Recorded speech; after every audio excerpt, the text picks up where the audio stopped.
There has been a major defeat for the corporate Democratic establishment that I want to tell you about. Congressman Joe Crowley is a high-ranking Democrat in the House of Representatives, chair of the House Democratic Caucus, considered a contender second in line for Speaker of the House if Democrats were to take over the House of Representatives in November.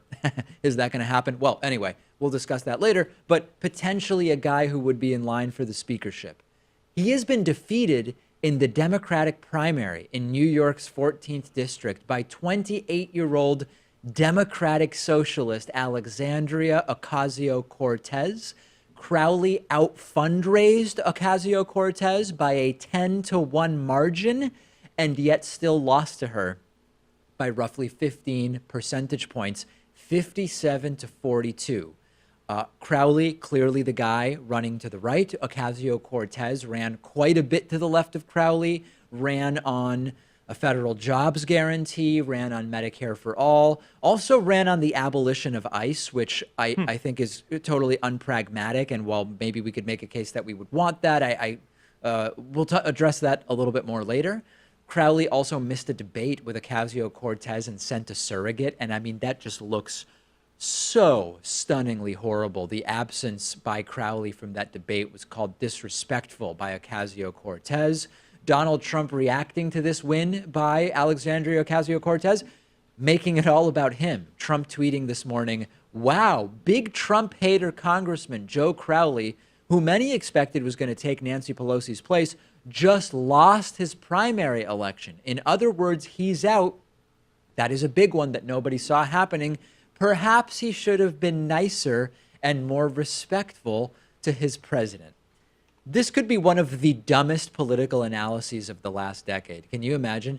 People to the left of Joe Crowley were mad that Crowley criticized Trump, so they voted in someone even more progressive to send a signal that it's not okay to criticize Donald Trump. You've got to be truly dumb or just have total delusions of grandeur to believe something like that, both of which probably apply to Donald Trump.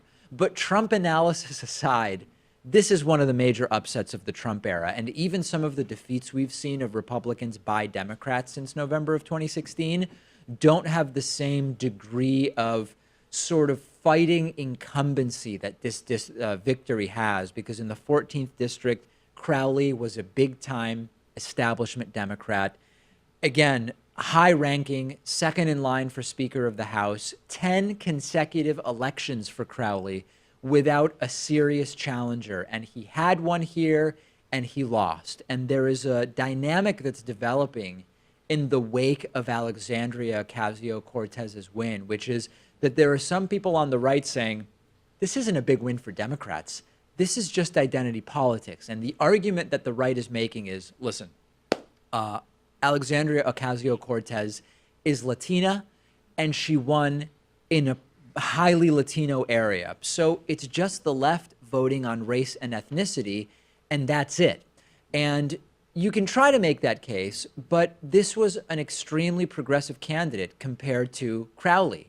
If she had been the same identity, right, a Latina woman, but running to the right of Crowley, is she still going to win? I don't think so. I actually think that there's always, you can't eliminate the fact that people have identities, but the idea that her election went the way it went, totally irrespective of the political positions that she took, I think is a claim that you can't actually defend with facts. Yeah, and there's no way really to run to the right of Joe Crowley Unless in a you're a Democratic Republican. primary. I mean, maybe you can make the case that a Hispanic Republican could win there, but I don't think you can, not New York. I don't think so. And if you look online, you'll see not only right-wing criticism of what it means that Democrats are defeating other Democrats, but you've got the troll bots in full force. If you look at Reddit or Talking Points Memo, any websites that allow comments on articles related to this election, you will see a flood of easily identifiable Russian trolls saying, uh-oh,